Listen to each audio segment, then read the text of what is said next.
আমার সামনে যে গাছগুলো দেখতে পাচ্ছেন এগুলো হচ্ছে থানকুনি গাছ। আর্দ্র মাটিতে এই গাছগুলো হয়ে থাকে। এর বৈজ্ঞানিক নাম হচ্ছে সিনটেলা এশিয়াটিকা। এর পাতা, কাণ্ড, শেকড় সবগুলোই ঔষধি গুণে ভরপুর, যা আমাদের শরীরের জন্য খুবই উপকারী। এর অন্যান্য উপাদানের মধ্যে রয়েছে ভ্যাকোসাইড এ এবং ভ্যাকোসাইড বি।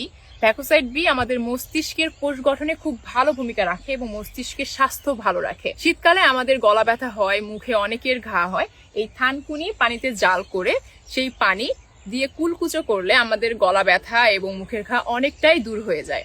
এছাড়াও অনেকের আমাশয় রোগ রয়েছে। এই থানকুনি পাতার রস রেগুলার খেলে আমাশয় নিরাময় হয়ে যায়। ছোট বাচ্চাদের অনেকের কথা আটকে যায়, কথায় জড়তা থাকে। এই থানকুনির পাতার রস খেলে আল্লাহর রহমতে কথার জড়তা অনেকটাই কেটে যায়।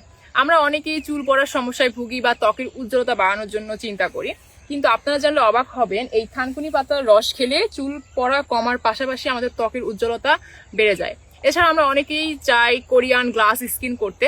আপনারা জানলে অবাক হবেন কোরিয়ান অনেক প্রোডাক্টেই এই সিনটেলা এশিয়াটিকা বা এই থানকুনি পাতার রস ব্যবহার করা হয়ে থাকে। এছাড়াও এই পাতাগুলো আপনারা বিভিন্ন সবজির সাথে ঝোল করে বা ভর্তা করেও খেতে পারেন।